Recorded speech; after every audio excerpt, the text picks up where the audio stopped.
Bismillahirrahmanirrahim. Assalamualaikum warahmatullahi wabarakatuh. Kita bertemu lagi dalam pembelajaran daring untuk mata pelajaran Teknologi One. Dan untuk materi pertemuan hari ini kita akan membahas dua materi. Materi pertama itu untuk wireless security atau keamanan WiFi, dan materi kedua itu untuk mode dalam access point. Mungkin dari kedua materi ini kita membahas tentang teori security wireless dan juga teori mode access point. Insya Allah untuk observasi atau demonstrasi prakteknya minggu depan akan saya sampaikan pada video selanjutnya. Baik, kita mulai saja di materi yang pertama, yaitu tentang wireless security. Nah, di sini ada pengertian tentang wireless security, yaitu jaringan wireless adalah jaringan topologi terbuka sehingga memungkinkan user manapun untuk dapat mengakses jaringan tersebut. Nah, dalam kalimat di sini yang artinya jika ada topologi untuk wireless di sini yang memungkinkan, artinya user terkoneksi ke wireless tersebut yang tanpa menggunakan security. Ya. Untuk teknologi wireless network atau jaringan nirkabel saat ini sudah sangat berkembang pesat, terutama dengan hadirnya teknologi informasi dan komunikasi portable dalam hal ini, yaitu seperti smartphone. Ya. Nah, sistem jaringan tanpa kabel untuk wireless security saat ini adalah, yang pertama adalah WEP atau kepanjangan dari Wire Equivalent Privacy, lalu WPA Wireless Protected Access. Nah, dari keduanya mungkin untuk WEP di sini mungkin untuk saat ini sudah tidak dipergunakan lagi pada perangkat-perangkat terbaru. Ya. Mungkin untuk saat ini perangkat-perangkat terbaru contohnya seperti access point yang saat ini itu menggunakan WPA. Ya. Nah, untuk MAC filtering dan KPTF portal di sini, ini adalah salah satu tindakan seorang admin yang nantinya tujuannya untuk menjaga keamanan untuk wireless atau WiFi. Nah, untuk WP adalah merupakan standar keamanan dan enskripsi pertama yang digunakan pada wireless. Nah, ini sekitar tahun 2007 lah. Ya, ini 2007 disebut juga dengan nama share key authentication. Nah, untuk enskripsi WP ini menggunakan kunci yang dimasukkan oleh admin sehingga nanti klien bisa terhubung ke access point tersebut. Nah, untuk standarisasi WP ini dimulai dari IEE 802.11b. Nah, untuk WP terdiri dari dua tingkatan untuk kunci 64 bit dan 128 bit. Nah, untuk proses kerja share key ini untuk WP adalah sebagai berikut. Klien meminta asosiasi ke access point. Langkah ini sama seperti open system autentikasi, sehingga access point mengirimkan text challenge ke klien secara transparan. Nah, nantinya klien akan memberikan respon dengan enskripsi text challenge dengan menggunakan kunci WP dan mengirimkan kembali ke access point. Nah, untuk saat ini untuk WP ini sangat tidak disarankan untuk penggunaan pada perangkat komputer, access point ataupun smartphone, karena untuk kunci WP ini ya untuk teknologi sekarang sudah sangat bisa dibobol ya. dengan teknik-teknik hacking pada WiFi. Nah, sarannya ya kita beralih ke WPA ya. Nah, kelebihan dan kekurangan WP, kelebihannya adalah saat user hendak mengkoneksikan ke laptopnya, user tidak melakukan perubahan setting apapun. Semua serba otomatis, dan saat pertama kali hendak browsing, user akan diminta untuk memasukkan username password. Hampir semua komponen WiFi sudah mendukung protokol ini. Ya. Lalu kekurangan untuk WP, masalah kunci yang lemah, algoritma RC4 yang digunakan dapat dipecahkan. Sehingga WP menggunakan kunci yang bersifat statis. Nah, jadi untuk keamanan WiFi untuk saat ini sangat tidak disarankan untuk menggunakan security WP ini lagi. Ya. Lalu ada yang dinamakan dengan protokol WPA, Wi-Fi Protected Access. WPA dikatakan sebagai penutup celah yang dimiliki oleh WP. Jadi WPA ini merupakan enkripsi yang kuat, ya, artinya agak susah untuk seorang peretas yang ingin mencoba masuk atau merusak sebuah jaringan WiFi yang sudah menggunakan WPA. Ada dua jenis WPA di sini, ada WPA PSK dan WPA radius. Namun saat ini yang dinamakan WPA ini sudah dapat diserang menggunakan Cowpathy, khususnya untuk WPA PSK, dan juga dapat diserang dengan brute force attack, ya, metode peretasan password. Nah, tapi dalam hal ini di sini tidak dengan waktu singkat, ya, membutuhkan waktu ya lumayan beberapa lama lah. Lalu untuk kelebihan WPA ini, enkripsi datanya dengan Temporal Key Integrity Protocol atau TKIP. Ya. Enkripsi yang digunakan masih sama dengan WP, yaitu RC4, karena pada dasarnya WPA ini merupakan perbaikan dari WP dan bukan suatu level keamanan yang benar-benar baru. Nah, walaupun beberapa device ada yang sudah mendukung enkripsi AES ini, yaitu enkripsi dengan keamanan paling tinggi. Nah, untuk kelemahannya sampai saat ini proses kalkulasi enkripsi deskripsi yang lebih lama dengan data overhead yang lebih besar. Dengan kata lain, proses transmisi data menjadi lebih lambat dibandingkan bila menggunakan protokol WP. Nah, ini biasanya butuh upgrade dari perangkat atau firmware perangkatnya. Nah, kalau untuk driver mungkin untuk saat ini sudah terupdate setiap perangkatnya. Tapi bukan berarti sebuah WPA itu bisa diretas, artinya kita masih punya metode pengamanan untuk WiFi, ya, dengan cara lain, ya. Nah, untuk versinya WPA ini dimulai dari WPA 2 sampai dengan WPA 3, dan masih banyak tipe dari sebuah keamanan WPA. Lalu WPA PSK,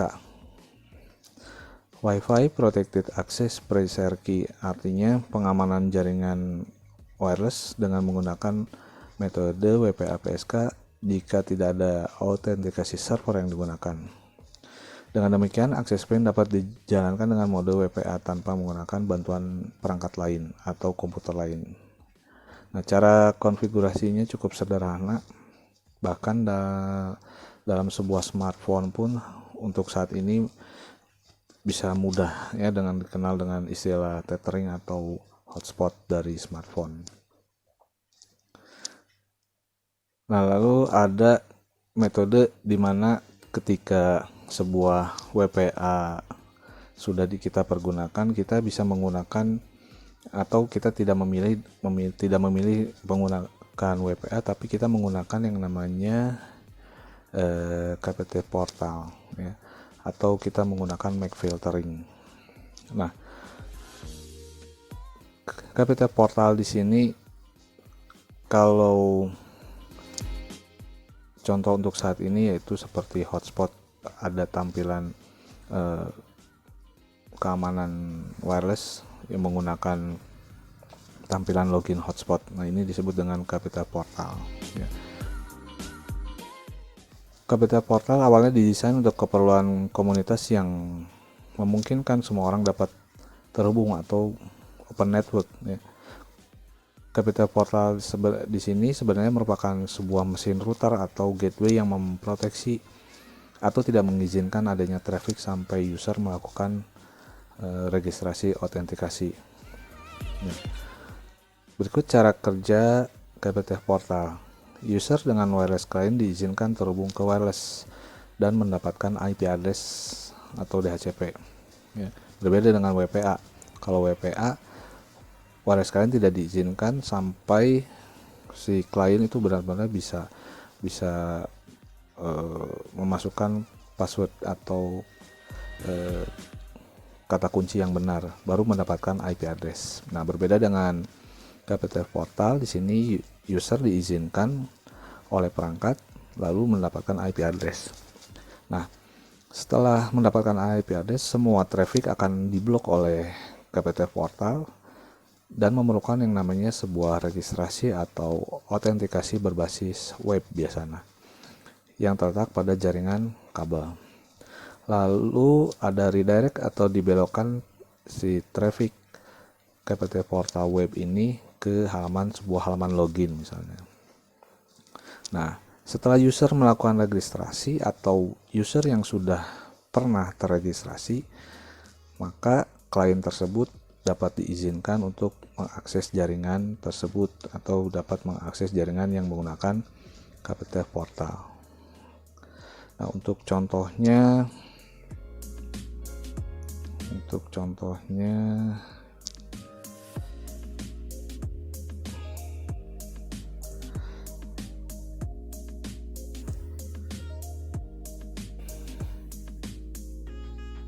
Wi-Fi hotspot.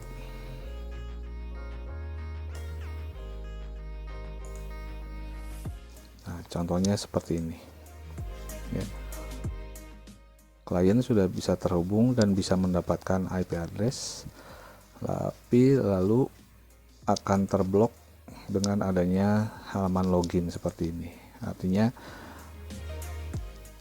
pada umumnya user harus terdaftar, mendapatkan username dan password, atau tampilan KPT portal ini menyediakan halaman untuk registrasi. Nah, seperti ini.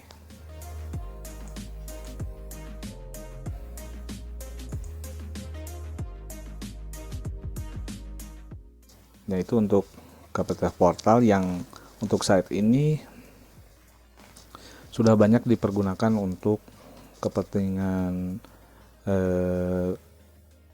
pengguna internet di perkantoran, pendidikan, bahkan untuk segi bisnis juga sudah banyak dipergunakan. Lalu ada lagi yang dinamakan MAC filtering. Dari sini MAC filtering di sini merupakan metode filtering untuk membatasi hak akses dari MAC address yang bersangkutan. Hampir setiap wireless access point difasilitasi dengan keamanan MAC filtering. Dan MAC filtering ini merupakan metode sistem keamanan yang terbaik baik dalam sebuah WLAN karena peka terhadap jenis gangguan seperti pencurian PC card dalam MAC filter atau dari sebuah access point, atau dengan teknik sniffing terhadap wireless LAN. Artinya seorang admin bisa mendeteksi adanya serangan, lalu diketahui ada perangkat yang mau mencoba masuk sehingga dia lakukan namanya MAC filtering sehingga terblok. Lalu kelebihan dari MAC filtering, fungsinya menseleksi komputer mana saja yang boleh masuk ke dalam jaringan berdasarkan MAC address. Nah, bila tidak terdaftar maka tidak akan bisa masuk ke jaringan wireless tersebut, dan MAC filter address akan membatasi user dalam mengakses jaringan wireless. Lalu untuk kelemahan MAC filtering di sini, MAC address bisa diketahui dengan sebuah software, contohnya Kismac ya. Setelah diketahui, MAC address di sini bisa ditiru dan tidak konflik walau ada banyak MAC address sama terkoneksi dalam satu access point. Artinya ada satu orang klien yang bisa menduplikasi MAC address ya, untuk mengelabui atau menghindari yang disebut MAC filtering di sini. Ya, ini kekurangannya seperti ini. Ya.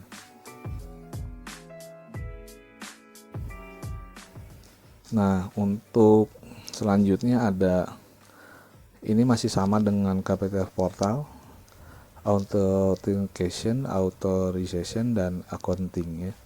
Triple A di sini. Merupakan nama yang diambil berdasarkan fungsi yang dapat dilakukan, yakni sistem melakukan kegiatan autentikasi, otorisasi, dan accounting terhadap setiap orang yang mengakses jaringan secara remote ya. Ini dari metodenya hampir sama dengan KPTF Portal di sini ya. Autentikasi sebuah metode untuk verifikasi user berbasis username dan password atau token card atau response challenge. Authorization untuk menyediakan akses kontrol terhadap resource atau operasi yang dapat dilakukan oleh user. Lalu accounting yang berarti untuk menelusuri tindakan user, resource yang diakses, dan lamanya mengakses sebuah resource. Nah, di sini juga sebuah KPTF Portal dan Triple A di sini untuk saat ini masih digunakan, bahkan pengembangannya juga sudah sangat baik ya. Nah, ada lagi teknik untuk mengamankan sebuah wireless, yaitu menyembunyikan SSID ya. Kalau kemarin kita belajar mengenai dasar konfigurasi access point dengan membroadcast atau memunculkan si nama WiFi atau SSID. Nah, di sini untuk keamanan wireless sendiri ini ada satu cara yang dipergunakan seorang admin ya, untuk menghindari dari gangguan ya. Contohnya di sini menyembunyikan SSID ya, dengan maksud agar hanya mengetahui SSID yang dapat terhubung ke jaringan tertentu ya. Untuk metode ini mungkin hanya beberapa pihak yang tahu SSID mana saja yang tersembunyi atau yang bisa dipergunakan ya. Nah, itu untuk materi keamanan jaringan atau wireless security ya. Mungkin untuk nanti prakteknya saya akan mencoba menggunakan WPA, lalu menggunakan KPTF Portal di sini, atau menggunakan, kita coba sedikit tentang MAC filtering. Nah, untuk materi selanjutnya adalah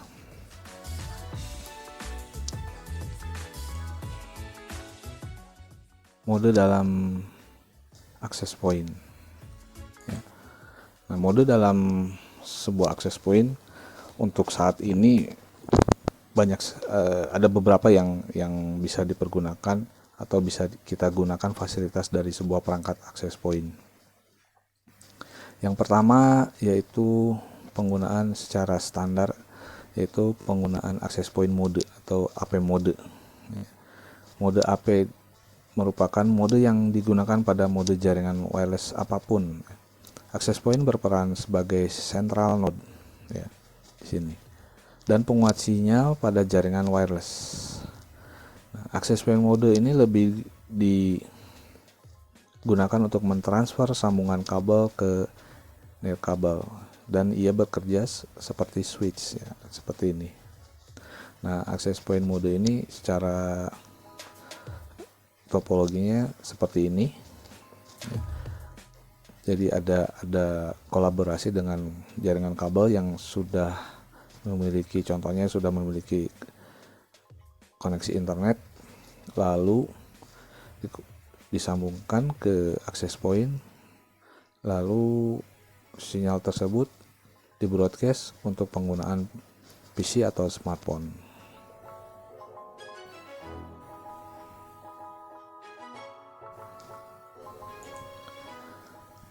Lalu mode kedua yaitu ada wireless router mode. Dengan mode ini kita dapat berbagi satu koneksi internet ke beberapa klien. Pada saat itu akan ada satu port WAN ya, yang pernah kita pelajari yang berwarna biru ya, portnya. Lalu mendukung beberapa jenis koneksi seperti dynamic IP, static IP, PPOE, L2TP, PPTP. Sedangkan untuk port yang berwarna kuning itu untuk LAN. Nah, dari wireless router mode di sini artinya kita menggunakan perangkat router tersebut, kita membagi dua buah jaringan ya, jaringan pertama itu untuk WAN ya, atau sumber koneksinya dari WAN. Lalu jaringan kedua itu LAN, artinya kita membuat sebuah koneksi untuk wireless LAN.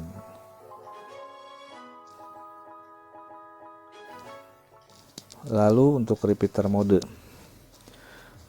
access point repeater berperan hanya sebagai penguat sinyal wireless, sehingga tidak bisa dikoneksikan oleh host secara langsung. Jika kita ingin mendirikan jaringan wireless yang letaknya terlalu jauh di luar jangkauan power, maka kita harus mendirikan access point repeater dengan tujuan agar sinyal yang dihasilkan atau sinyal wireless yang dihasilkan tetap stabil, sehingga throughputnya yang dihasilkan sesuai dengan harapan kita, yaitu baik dan stabil. Repeater mode hampir sama dengan istilah extender ya. Jadi kalau untuk access point saat ini ada yang dinamakan repeater mode. Lalu untuk bahasa sebuah perangkat untuk bisnis contohnya itu dimunculkan namanya yang hampir sama dengan repeater mode adalah extender. Nah, untuk repeater mode di sini artinya kita ingin memperluas sebuah jaringan dengan menggunakan modenya repeater mode. Nah, untuk repeater mode di sini bisa menggunakan metode sinyal wireless atau bisa kita menggunakan yang namanya kabel ya. Tapi untuk teknologi saat ini untuk penggunaan sinyal WiFi itu jangkauannya udah sangat baik dan bisa sangat jauh ya.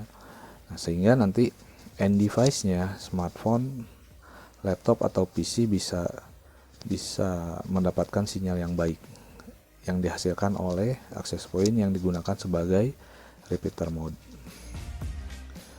Lalu ada bridge mode ya. Bridge mode artinya di sini mode dikenal dengan meminjam jaringan nirkabel yang telah tersedia, dan ia akan membroadcast menggunakan SSID password yang berbeda ya. Aplikasi ini dapat membuat dua jaringan individu untuk dua kelompok pengguna untuk berbagi satu internet.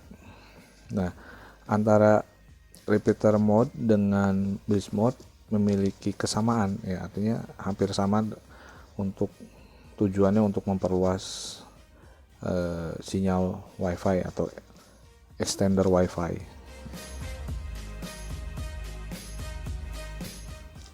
Lalu Ada lagi dengan dinamakan dengan client mode.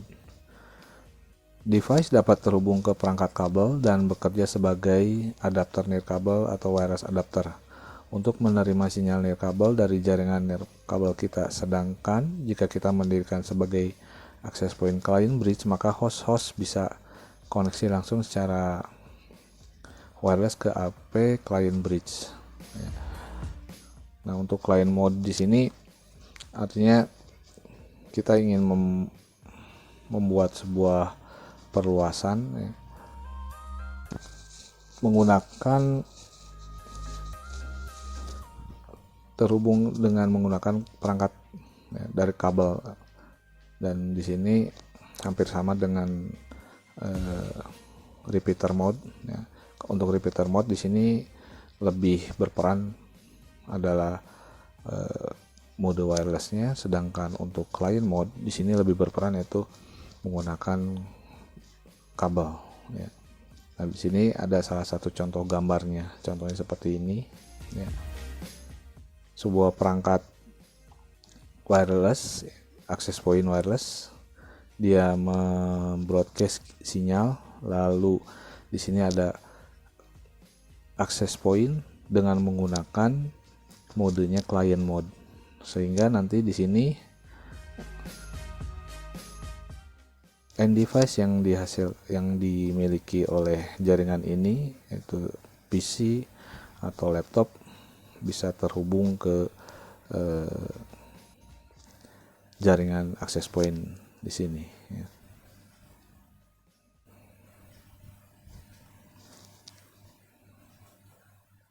Nah, yang keenam, access point client router mode, atau untuk teknologi sekarang ini di perangkat-perangkat yang mudah dijangkau, artinya yang agak murah gitu, sudah menggunakan yang namanya WISP ya. WISP User Internet Sharing. Dengan access point client route mode di sini dapat terhubung ke jaringan kabel dan berbagi koneksi ke klien. Nirkabel adalah sisi WAN.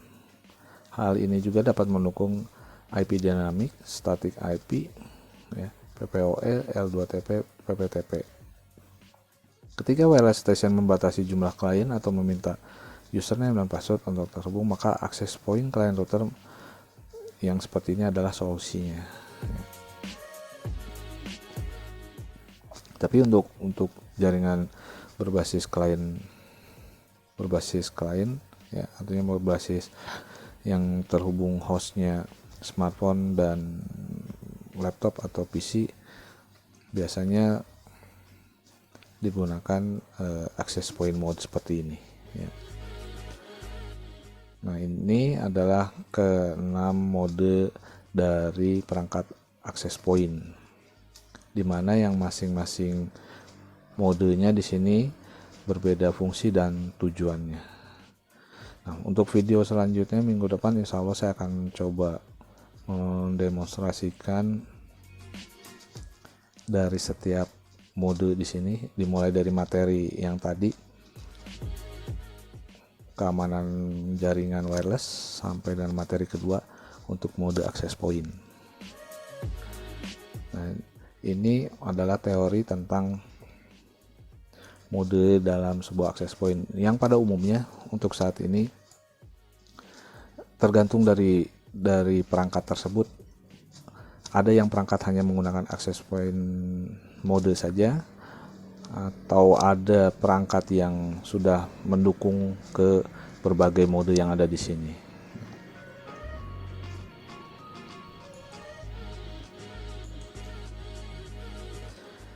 Ya, mungkin itu saja yang bisa saya sampaikan hari ini dari materi yang pertama, yaitu wireless security ya, wireless security. Lalu materi kedua untuk access point mode ya. Itu saja yang bisa saya sampaikan hari ini. Terima kasih atas perhatiannya. Wabillahi taufiq wal hidayah. Wassalamualaikum warahmatullahi wabarakatuh.